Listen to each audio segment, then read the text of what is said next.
you ready to sow your yarrow seeds, but you're not really sure how to get started? Well, that's great if you are, because today we're going to show you how to sow your yarrow seeds indoors and outdoors step by step. Hi, we're Sean and Allison from Spoken Garden, and we're partnering with Eden Brothers to help you in your garden. But before we show you how to sow your yarrow seeds, did you know that yarrow is actually known around the world for its health and healing properties? And yarrow is actually deer and rabbit resistant, and it's a great pollinator attractor. Now, before we show you how to sow these seeds, there's a couple more things we'd like you to know. Common yarrow is generally known as a perennial and is hardy in zones 3 through 9. They like to grow in full sun locations with 6 to 8 hours of sun. They have low water needs and like well-draining, dry, sandy loam soils that are low in fertility. They like to grow in wind-protected areas, and they have light, small, feathery-looking leaves. Yarrow produce flat clusters of vibrant small flowers in shades and colors of white, red, violet, orange, yellow, and a mix of them. Now, they commonly spread by either seed or an expanding crown. Now, the common yarrow seed we're going to show you how to sow today is called Colorado Mix. This is a beautiful mix of fragrant flowers that have muted colors of yellow, white, and pink. It'll grow up to 16 inches tall and has an upright spreading growth habit. Now, it has low water needs once it's established in your garden, but while it's getting established, you'll need to consistently water it. Now, this yarrow is open pollinated, and it'll start flowering at the beginning of the summer and then flower all the way to the beginning of fall. Colorado Mix grows really well in either containers or along edges or in cutting gardens or in xeriscaping. Now, it's a really fun plant to pair with either lavender or sage or coreopsis or coneflowers or even blanket flowers. Most of those plants too are drought tolerant, so it's great to put them all together.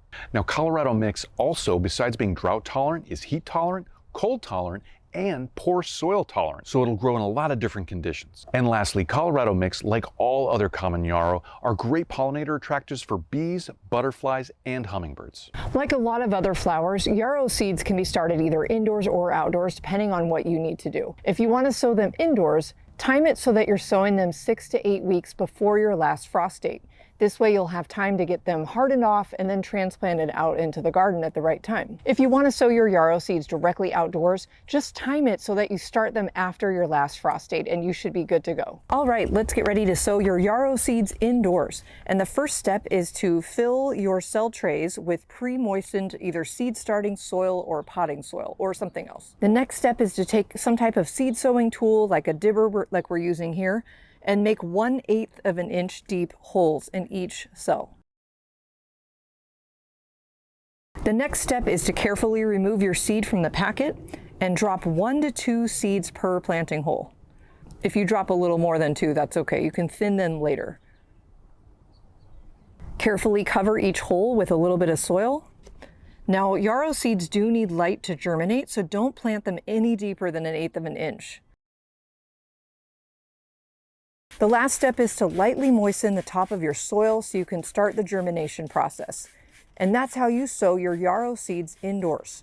After you've sown your seeds, you need to make sure that the soil is kept consistently between 65 and 75 degrees for your best germination rates. And once your seedlings start to grow and they start looking like this, where they have at least 2 sets of true leaves, you can start to think about transplanting them out into your garden. But you also need to make sure that the last threat of frost has passed so your seedlings don't succumb to any cold damage. Now, once your seedlings are ready to be transplanted out into your garden, they need to go through first something called the hardening off process. And that's when you're going to take your seedlings outside, starting out about an hour or 2 every day for a 2-week period, and you're going to consistently bring them outside for a little bit longer each day over that period, to then leave them outside overnight in the last couple days to get them acclimatized to your garden, and then at the end of that 2 weeks, you can place them out in your garden. Once the seedlings you've sown indoors are ready to be transplanted outside, you need to make sure that you transplant them at the spacing of 12 to 24 inches apart.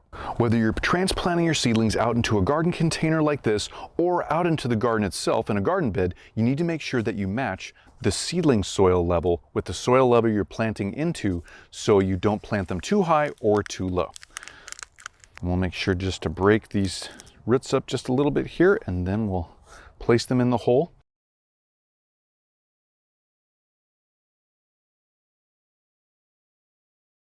And the last step is to water them in thoroughly to make sure those roots stay nice and cool and have plenty of water to soak up into the plant and start getting them established. Once the threat of frost is past and you're ready to sow your yarrow seeds outdoors, you can sow them in a general potting mix or general gardening soil. Now, they will need to be spaced 12 to 24 inches apart, and you can either do that right away like in this container or out in the garden, or you can broadcast them out into the garden, and then later, after they've grown a bit, you can thin out the plants to that spacing. So let's make sure for our spacing and see if we have the minimum of 12 inches to plant these in this container, and we do. As long as we go from this side to this side, we should have enough spacing. So we're not going to use those deep holes because we only need to plant these 1/8 of an inch deep. So we'll use our favorite seed sowing tool, this Diby XL, and we're just gonna make little indentations on opposite edges of this container. So using our seed sowing tool, we're gonna grab some seeds out of the seed packet and then just tap in a couple of seeds into that planting hole, into each planting hole, and then we'll cover them. And the last step is to water them in to start the germination process.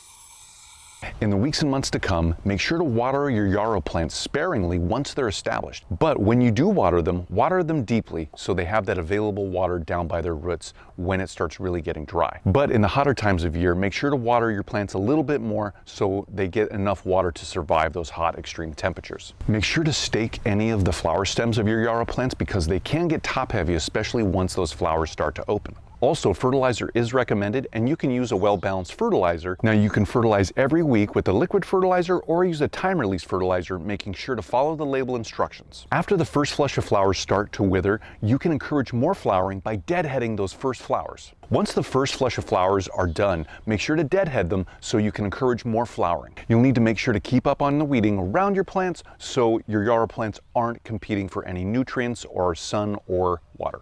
Mulching isn't a bad idea either because it'll not only help with the weeding, but it'll help keep the moisture around those plant roots and make it readily available for the plants. Now, yarrow plants are susceptible to a couple different kinds of insects, including leaf bugs, flea beetles, and spittle bugs. Yarrow plants are also susceptible to gray mold, root rot, and powdery mildew, mainly due to overwatering. Now, in the fall months, once your plants stop growing and they stop flowering, they're going to start to wither back down to the ground. Once this happens, you can cut them all the way back down to the ground, except leave about 2 to 3 inches above the ground of the stem and the plant, and then they'll be ready to go dormant and survive the winter to come back the next spring. If you're growing yarrow for cut flowers, which they can be used for, you can expect flowers to bloom in about 120 days after germination. When cutting your yarrow for cut flowers, the stems should be at least 12 to 18 inches long at harvest. You want to always harvest in the early morning after watering when the plants are least stressed and the stems are strong. Now, if you need more flower planting, growing, or harvesting tips, you can always go to EdenBrothers.com and check out their planting guides. And we hope this video was helpful for you in getting your own yarrow seeds started. And from us at Spoken Garden and Eden Brothers, thank you for watching.